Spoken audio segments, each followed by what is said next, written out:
Hello mga kapar-parent. 2 weeks ago ay nagsabay-sabay mag-inhit yung aking mga alagang Shih Tzu. Sumabay na din yung aking alagang Husky. Nagsabay-sabay silang magkaroon ng menstruation. At share ko lang sa inyo na kapag yung ating mga alagang aso ay inhit, wala talagang ganang kumain. Para silang may sakit kahit wala naman. Kasi nga, tamlay silang kumain. At syempre, bilang fur parent ako ay nababalisa din.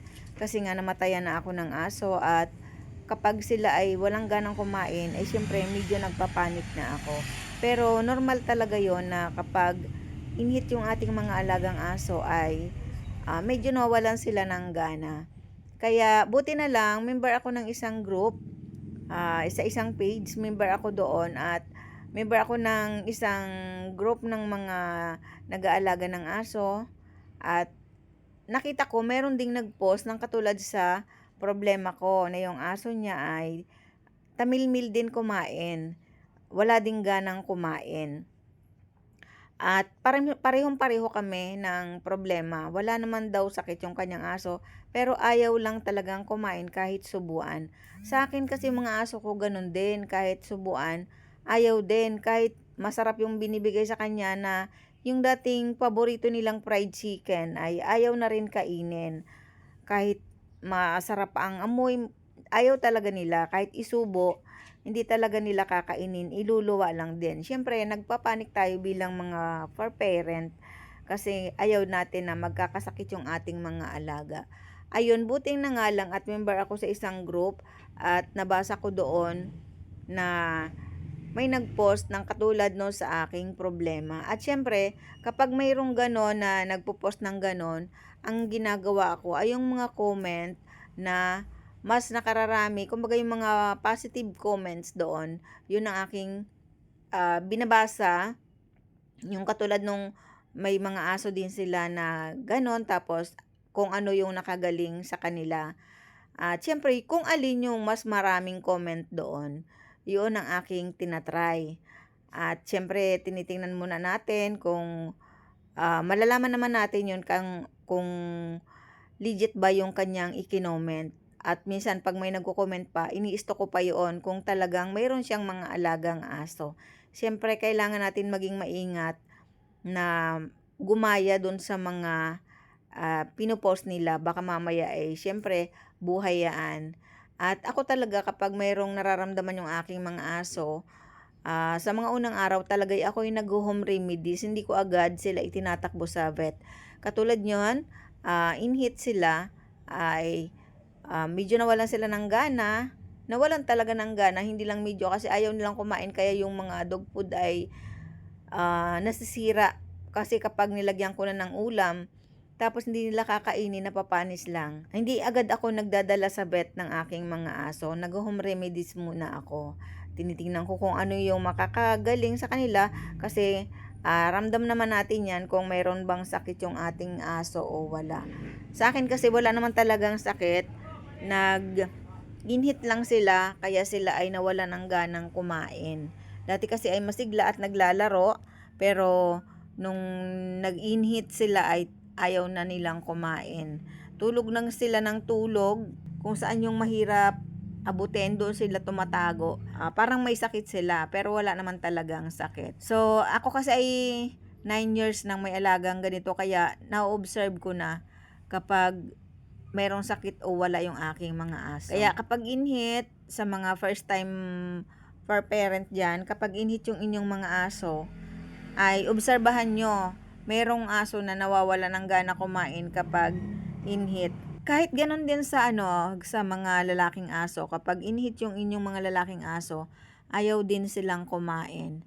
Ayan, at nabasa ko nga doon sa mga comment, ganito ang nakapagpabalik ng sigla sa kanilang aso. Nano silver. Pero ito may nakalaga namang mahalagang paalala na yung nano silver ay hindi gamot at hindi pwedeng gamitin gamot doon sa ating mga aso kung sila ay may sakit.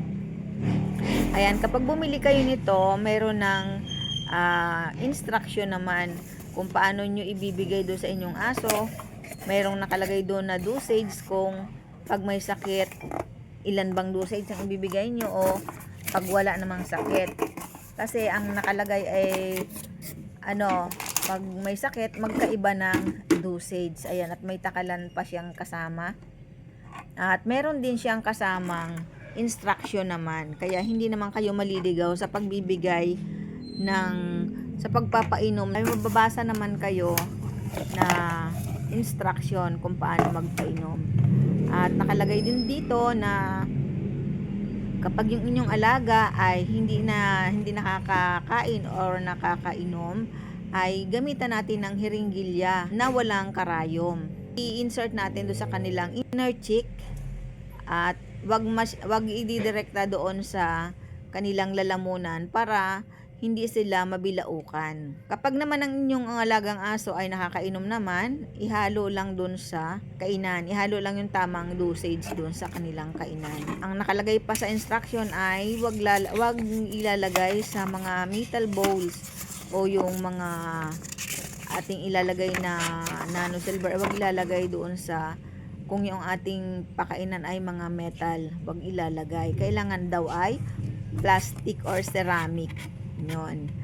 At meron dito mga may kasama na rin naman siyang hiringgilya, kaya hindi kayo magpo-problema kung saan kayo kukuha ng hiringgilya. Tapos mayroon din ditong instruction kung ilang kilo yung aso, ay di may nakalagay din doon kung ilang ml ang inyong ilalagay kumpara sa ilang araw. At bukod rin ang ibibigay nyo sa mga aso na merong may sakit or doon sa walang sakit. Or pero kung gusto niyo ay prevention lang, ang ibibigay nyo lang ay 1 dose once or twice a week. Isang beses or 2 beses sa isang linggo kapag wala namang sakit yung ating aso.